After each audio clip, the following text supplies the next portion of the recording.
நிறைய வச்சுட்டு பாரு. இந்த அடிதடி ரத்தம் எதுவும் என்ன விட்டு போல போவாது. சம்மர் வந்தாச்சு. What's your plan for this holiday? எங்க கிட்ட விட்டுருங்க, நாங்க பாத்துக்கிறோம். GT Holidays. GT Holidays, South India's #1 travel brand. as an NCC cadet நாங்க என்ன பண்ணனும், எப்படி மத்த சிவிலியன்ஸ் ஹெல்ப் பண்ணனும் அதுதான் கத்து கொடுத்தாங்க. அங்க நிறைய சோல்ஜர்ஸ் இருந்தாங்க, BSF சோல்ஜர்ஸ், NSG அண்ட் எங்க யூனிட்டோட PI ஸ்டாஃப்ஸ், TNDRF அவங்க எல்லாரும் இருந்தாங்க. பெண் வீராங்கனைன்னா இப்போதான் மெயின் தான் அது. ஏன்னா இன்னும் வந்துட்டே இருக்கணும். NCCலேருந்து ஸ்டார்ட் பண்ணி நம்ம பெண் வீராங்கனை இன்னும் வந்துட்டே தான் இருக்கணும். ஒரு சில வெப்பன்ஸை வந்து ரிவ்யூ பண்ணாங்க. அந்த வெப்பன்ஸ் யூஸ் பண்ணி சிவிலியன்ஸை ரெஸ்கியூ பண்ணுறதுக்கு அதுக்கான வெப்பன்ஸ் எல்லாம் கொஞ்சம் காமிச்சாங்க. ஒரு சில ரெஸ்கியூ மூமெண்ட்ஸையும் வந்து கொஞ்சம் பண்ணி காமிச்சாங்க.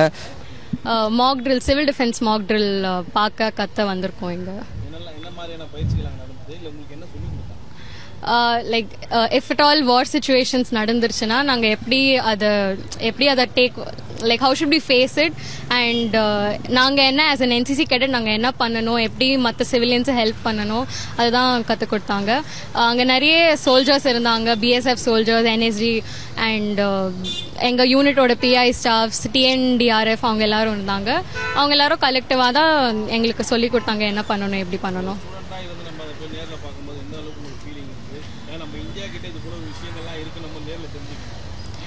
நியூஸ்ல இப்ப இதெல்லாம் தான் நடந்துட்டு இருக்கு. இப்ப வார் சிச்சுவேஷன்ஸ் பாகிஸ்தான் கூட நாங்க எந்த ஸ்டேட்ல இருக்கோம்.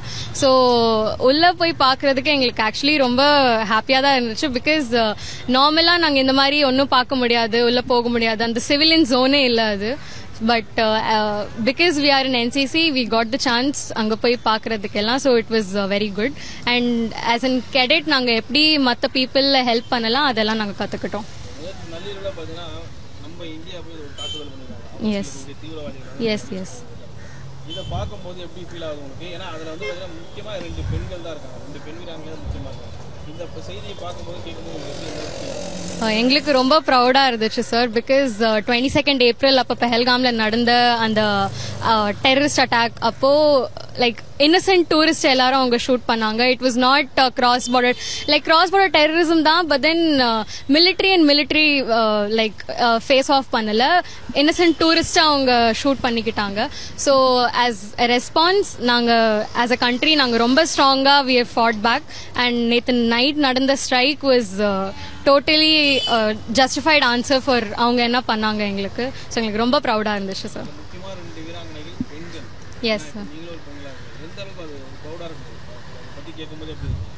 சார் முன்னாடி வீவர் எங்களால டிஃபென்ஸ் ஃபோர்ஸஸ்ல பார்ட்டிசிபேட் பண்ண முடியல, we were not allowed in the defence.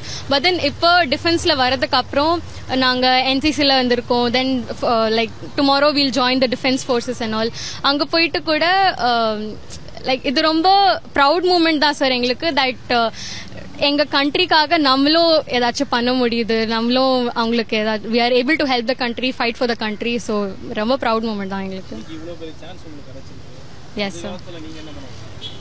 Suppose ஏதாச்சும் இந்த மாதிரி வார் சிச்சுவேஷன்ஸ் நடந்துருச்சுன்னா எங்களுக்கு தெரியும் நாங்க எந்த மாதிரி ஹெல்ப் பண்ணலாம், எப்படி மற்ற சிவிலியன்ஸை லைக் சேஃப் பிளேஸ்ல கொண்டு போகலாம், அந்த ப்ராக்டிசஸ் தான் அவங்க சொல்லி கொடுத்தாங்க. So we will also try our best that எங்களால எவ்வளோ முடியுமோ அவ்வளோ ஹெல்ப் நாங்கள் வாலண்டியர் பண்ணி எல்லாருக்கும் பண்ணுவோம். ட்ரை பண்ணுவேன் சார், டெஃபினெட்லி ட்ரை பண்ணுவேன். முடிஞ்சா டெஃபினெட்லி இந்த கண்ட்ரிக்கு ஏதாச்சும் பண்ணணும். இப்போ இந்த ஈவெண்ட்ல பார்த்தீங்கன்னா சிவிலியன்ஸ் எப்படி ரெஸ்கியூ பண்ணணும், அவங்களை எப்படி சேஃபாக ஒரு பங்கர்ஸ் இல்லைனா ஒரு சேஃபான ஷெல்டரில் எப்படி சேவ் பண்ணி வைக்கணும், ப்ளஸ் என்னென்ன ஹெல்ப்லைன்ஸ் இருக்குது, எப்படி சிவிலியன்ஸ் வந்து சேவ் பண்ணலான்றது, நிறைய டிபார்ட்மெண்ட்ஸ் என்னென்ன இருக்குன்றதை வந்து உள்ளே வந்து ஒரு பேசிக்கான ஒரு இதில் சொல்லி கொடுத்தாங்க. ஃபார் எக்ஸாம்பிள் இப்போ போலீஸு, CSF, அப்புறம் ஃபயர் சர்வீஸு, அப்புறம் என்னென்ன டிபார்ட்மெண்ட்ஸ் இன்னும் நிறைய கமாண்டர்ஸ்லாம் இருந்தாங்க, அதெல்லாம் வந்து என்னென்னு சொன்னாங்க. அப்புறம் NCCயை வந்து ஒரு பேக்கப்புக்கு தேவைப்பட்டால் யூஸ் பண்ணலான்றதுக்காக NCCயும் வச்சுருக்காங்க. அவங்க வந்து என்னென்ன ஒரு சில வெப்பன்ஸை வந்து ரிவ்யூ பண்ணாங்க. அந்த வெப்பன்ஸ் யூஸ் பண்ணி சிவிலியன்ஸை ரெஸ்கியூ பண்ணுறதுக்கு அதுக்கான வெப்பன்ஸ் எல்லாம் கொஞ்சம் காமிச்சாங்க. ஒரு சில ரெஸ்கியூ மூமெண்ட்ஸையும் வந்து கொஞ்சம் பண்ணி காமிச்சாங்க. ஒரு பிளேஸுக்கு ஏற்ற மாதிரி ரெஸ்கியூ மூமெண்ட்ஸும் மாறும் இல்லையா, அதெல்லாம் கொஞ்சம் சொன்னாங்க.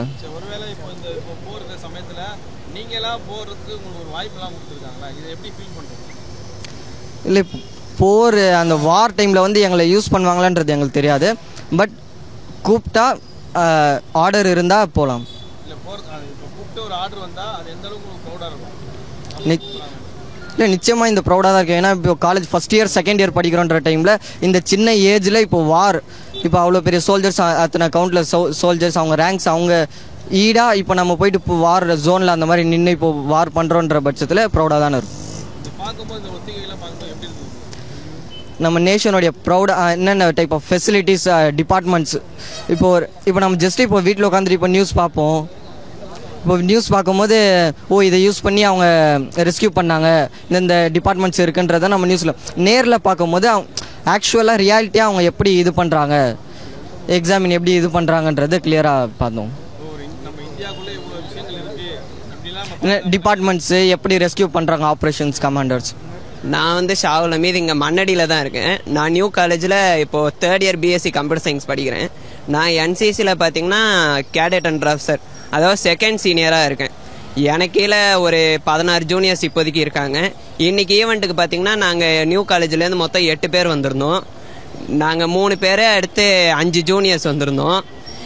நாங்கள் பார்த்தீங்கன்னா உள்ளே கூப்பிட்டு போய் என்னெல்லாம் சொல்லி கொடுத்தாங்கன்னா, இப்போ பிளாக் கேட்ஸ் இருந்தாங்க, அவங்க தான் ஃபுல்லாக எக்ஸ்பிளைன் பண்ணாங்க. இந்த மாதிரி வார் டயத்தில் ஆர்மி ஃபோர்ஸ்லாம் போவாங்க. ஆர்மி ஃபோர்ஸ்லாம் ஃபீல்டில் போனப்போ அந்த இடத்துல இன்கேஸ் ஃபோர்ஸ் பத்தலை அப்படின்னா எப்போவாக இருந்தாலும் என்சிசிக்கு வாய்ப்பு இருக்குது. ஏன்னா என்சிசி வந்து ஒரு செகண்ட் லைன் ஆஃப் டிஃபென்ஸ் மாதிரி இப்போது இருக்கும். இந்த வாரில் நம்ம என்சிசி தேவைப்பட்டுச்சுன்னா கூப்பிடுவேன் அப்படின்னு அவேர்னஸ் ப்ரோக்ராம் மாதிரி நடத்தியிருந்தாங்க. இப்போ பார்த்தீங்கன்னா வார் டயத்தில் ஹெல்ப் பண்ணுறதுக்கு, இப்போ அங்கே வார் ஃபீல்டுக்கு போகிற மாதிரி இல்லைனாலும் இந்த இடத்துல எனி கேஸ் ஆஃப் சிச்சுவேஷனில் ஹெல்ப் தேவைப்பட்டால் போலீஸ் ஃபோர்ஸு அதுக்கெல்லாம் பத்தாத பட்சத்தில் என்சிசியை கூப்பிட்றதா சொல்லியிருக்காங்க. உள்ளே இதெல்லாம் பார்க்கும்போது உங்களுக்கு எந்த அளவுக்கு ஒரு ப்ரௌடாக இருக்குது? ஏன்னா ஒரு ஸ்டூடெண்ட்டாக நீங்கள் இருக்கும்போது இந்த அளவுக்கு ஒரு வாய்ப்பு கிடைச்சிருக்காது. அது மற்றவங்களுக்குலாம் கிடைக்கிறது இல்லை, நமக்கு கிடச்சிருக்குன்னா அந்த வாய்ப்பை நல்லபடியாக பயன்படுத்திக்கணும் அப்படின்னு இருக்கு. அது மட்டும் இல்லாமல் இந்த வாய்ப்பு கிடைச்சதுக்கு நான் ரொம்பவே சந்தோஷப்படுறேன். எதிர்காலத்தில் என் பிளான் வந்து ஒரு எஸ்ஐ எக்ஸாம் எழுதி எஸ்ஐ ஆகலான்னு. என் அப்பா வந்து சொன்னாங்க எஸ்ஐ ஆகு அப்படின்னு, அதை நிறைவேற்றுறது தான் என் பிளானு. இந்த போர் ஒத்திகை போர் காலத்தில் நமக்கும் ஒரு வாய்ப்பு வரும்ன்றது ஒரு சுச்சுவேஷன் இருந்தாலும் நமக்கு ஒரு வாய்ப்பு கிடைக்குதுன்னும் போது அதை ஒரு இந்தியனாக நீங்கள் எந்த அளவுக்கு ஃபீல் பண்ணுறீங்க? அது ரொம்ப ப்ரௌடாகவே இருக்குது. அது மட்டும் இல்லாமல் இப்போது இந்தியன்ற முறையில் நான் வாருக்குன்னு கூப்பிட்டாங்கன்னா தைரியமாக போய் நிற்பேன். ஏன்னா நம்ம சரித்திரம் அந்த மாதிரி, நம்ம நிறைய வாரில் கலந்துக்கிட்டு இருக்கோம், நிறைய ஜெயிச்சிருக்கோம். அந்த மாதிரி இதுலேருந்து வந்தது நம்மளை கூப்பிட்டாங்கன்னா அதுவே ஒரு பெருமையாக தான் இருக்கும் நமக்கு. அதனால் எப்போ கூப்பிட்டாலும் நாங்கள் தயாராக இருக்கோம். இந்த மாதிரி. என் பேர் காஜா முகமது ஃபயாஸ். நான் நியூ காலேஜில் வந்திருக்கேன். நான் வந்து இப்போது பிளாக் கேட்ஸ் வந்து ரெஸ்கியூ டீம்லாம் இது பண்ணியிருந்தாங்க. அதுக்கப்புறம் எப்படி ரெஸ்கியூ பண்ணணும், அதுக்கப்புறம் இப்போது பில்டிங் சின்ன பில்டிங் பெரிய பில்டிங்லாம் எப்படி டெஸ்ட்ராய் ஆகும்போது எப்படி அவங்க சிவிலியன்ஸை வந்து ரெஸ்கியூ பண்ணணும் அதெல்லாம் சொல்லியிருந்தாங்க. அப்புறம் வந்து இதுதான் மாக் ட்ரில்னு சொல்லியிருந்தாங்க. அப்புறம் அதுக்கு முன்னாடி என்ன பண்ணாங்கன்னு தெரில. அதுக்கப்புறம் ஆம்புலன்ஸ்லாம் வந்துன்னு சொன்னாங்க. அது வந்து எங்களுக்கு லாஸ்ட்டில் தான் அந்த ஆப்பர்ச்சுனிட்டி வந்துச்சு. இல்லை கன் ஆக்ஷன்லாம் இல்லை, ஆக்ஸு அந்த மாதிரி இன்ஸ்ட்ருமெண்ட் எல்லாமே இருந்துச்சு ரெஸ்கியூக்காக. இந்த மாதிரி ஏதாவது மரம் ஏதாவது இது ஆயிடுச்சுன்னா ரெஸ்கியூக்காக அது பண்ணுறதுக்காக தான்.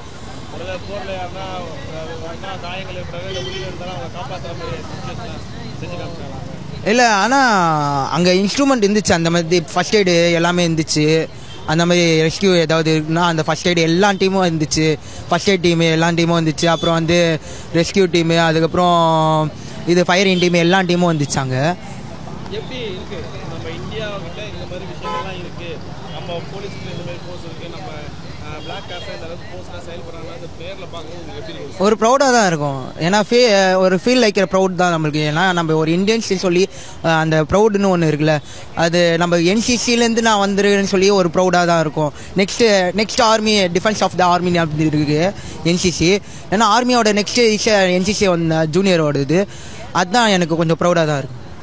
நம்ம நேற்று ஒரு தாக்குதல் பண்ணி ஆப்போசிட்ல இருக்கக்கூடிய அந்த தீவிரவாதிகள்லாம் அழிச்சிருக்கோம்.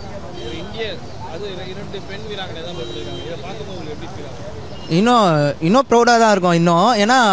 ஏன்னா இப்போ இருக்கிறது பெண் வீராங்கனைன்னா இப்போ தான் மெயின் தான் அது. ஏன்னா இன்னும் வந்துட்டே இருக்கணும். என்சிசிலேருந்து ஸ்டார்ட் பண்ணி நம்ம பெண் வீராங்கனை இன்னும் வந்துட்டே தான் இருக்கணும். ஏன்னா அதுதான் நம்மளுக்கு மெயின். ஏன்னா அவங்களுக்கும் ஒரு ரெஸ்கியூ வேணும், அவங்களும் ரெஸ்கியூ பண்ணிக்கணும், அவங்களே செல்ஃப் ரெஸ்கியூன்னு வச்சுக்கணும். அதுதான் நம்மளுக்கு நல்ல ரெஸ்கியூ. நான் யூபிஎஸ்சி எக்ஸாம் படிச்சுட்டு இருக்கேன் கிங் மேகர்ஸ் ஐஎஸ் அகாடமியில். நான் வந்து ஐபிஎஸ் ஆகலான்னு இருக்கேன் நான்.